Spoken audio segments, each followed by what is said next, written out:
pasal 9 misalnya, atau bahkan mungkin banyak lagi pasal, bahkan hak untuk anak terlantar pun ada pasal 32 atau 34 kalau nggak salah, fakir miskin itu, ya kan? Nah, artinya itu juga peran gereja ya harus menyuarakan ini. Misalnya kan ada lembaga juga yang diberi ruang untuk bisa menyampaikan misalnya bila terjadi pelanggaran-pelanggaran seperti ini, misalnya kepada kita. Kalau di sini kita ada namanya PGI ya, Persatuan Gereja Indonesia, kan bisa juga kita wakilkan hak suara-suara kita misalnya kepada mereka, dan mereka lah yang menyampaikan itu mungkin ke lembaga yang sudah ditunjuk untuk menangani kasus seperti ini misalnya. Dan gereja harus hadir sebagai sebagai garda terdepan juga untuk menegakkan HAM. Karena sekali lagi manusia itu punya hak gitu loh.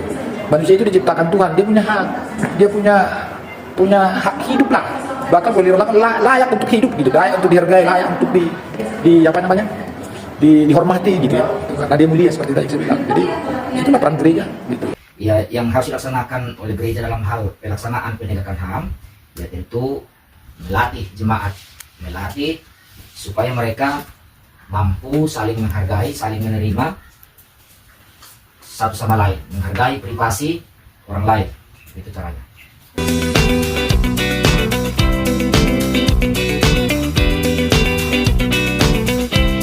Kenapa penting? Karena Tuhan Allah juga kan menciptakan manusia itu laki-laki dan perempuan. Tidak dikatakan siapa lebih tinggi dan siapa lebih rendah. Dari kisah penciptaan juga sudah Tuhan Allah itu sudah menempatkan laki-laki dan perempuan itu sama. Perempuan untuk menjadi penolong bagi laki-laki, dan laki-laki juga membutuhkan penolong. Nah, ketika Yesus turun dari surga menuju ke dunia ini menjadi juru selamat, Tuhan Yesus juga kan berkorban mati bukan hanya untuk orang-orang yang hebat, bukan hanya untuk orang-orang tertentu atau orang Yahudi saja, enggak. Tuhan Yesus mati untuk semua orang yang percaya. Maka gereja kita ini memang dari ajarannya juga sudah mengutamakan hak asasi setiap manusia. Semua manusia derajatnya sama, karena Tuhan juga nggak membeda-bedakan. Yang diselamatkan itu adalah orang percaya, tidak memandang dia keturunan raja, keturunan ningrat, atau keturunan orang biasa-biasa, tapi semua sama di mata Tuhan. Maka kalau ditanya kenapa itu penting, karena ajaran Kristus memang dari sononya. Kalau enggak, buat apa kita beragama kan? Untuk apa kita terus beribadah, berusaha melakukan firman Tuhan, tapi kalau yang satu itu yang utama tidak kita usahakan, untuk apa ya kan? Karena dari itu hak asasi manusia itu penting bagi gereja, karena itulah sebenarnya dasar yang diajarkan oleh Tuhan Allah dan Tuhan Yesus pada kita. Sangat penting, karena haji manusia itu kan tuh bisa menciptakan sebuah kerukunan tadi. Contoh, kalau secara pribadi, artinya saya bisa menjadi damai dengan orang. Kalau secara komunitas, jadi komunitas ini jadi rukun. Masyarakat sama gitu, masyarakat kebanyakan ini, ya kita bisa jadi berdamai dengan semua orang ini gitu. Jadi kalau istilah sekarang namanya kan toleransi, itu kan bagian dari juga haji manusia. Jadi toleransi itu tidak juga dialamatkan soal kepercayaan. Toleransi dalam hal ini luas dia, yang holistik. Contoh, saya bisa menjaga hak asasi manusia orang walaupun berbeda suku dengan saya. Misalnya, kamu tadi apa? Suka apa? Batak. Nias tadi dia, aku Batak. Istriku China misalnya. Ya kalau dijaga hak, ini akan menjadi sebuah keuntungan juga di masyarakat gitu. Bisa hidup berdampingan, aman gitu. Yang pentingnya HAM itu secara pribadi, komunitas, dan itu supaya pakai ukuran tadi kesatuan tercipta. Tidak ada yang lain. Makanya begitu terlanggar HAM itu pasti ada masalah. Ya kan? Tapi kalau terjaga HAM itu pasti menciptakan sukacita dan sejahtera dan lain-lainnya. Itulah sangat pentingnya kita sebagai, apalagi orang percaya kan, ini junjung betul ini. Karena manusia itu sekali lagi adalah ciptaan Tuhan dan dia adalah makhluk sosial yang perlu dijaga hak-hak hidupnya. Ya, HAM itu penting dipahami dan dilaksanakan, karena kalau HAM dilaksanakan itu artinya akan menciptakan rasa kepuasan, karena kita merasa diterima, merasa dihargai, dan ada tercipta toleransi satu sama lain. Jadi saling menghargai, saling menerima. Itu pentingnya manusia melakukan penegakan HAM.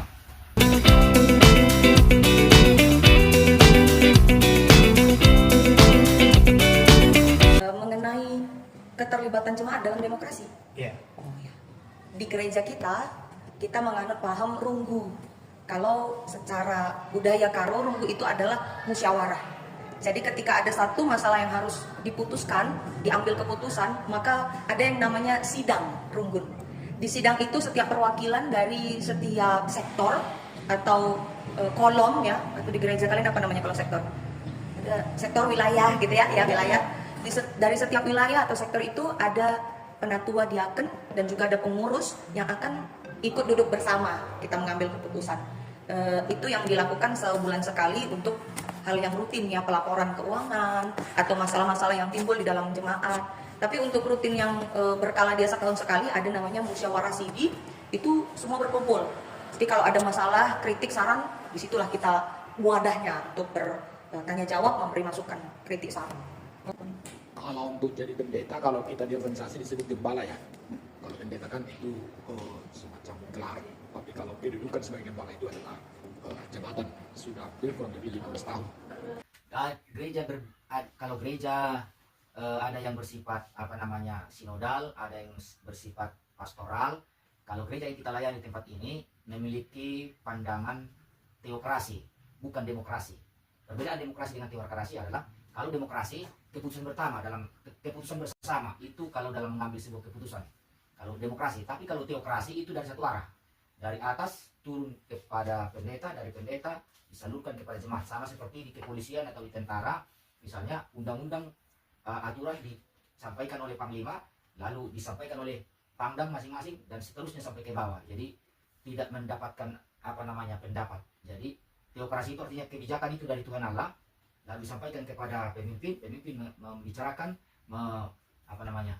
mencakapkan kepada anggota-anggota jemaat. Jadi tetapi peran dari jemaat bisa memberi usulan, tapi keputusan diambil berdasarkan kebijakan para pemimpin gereja. Itu dia.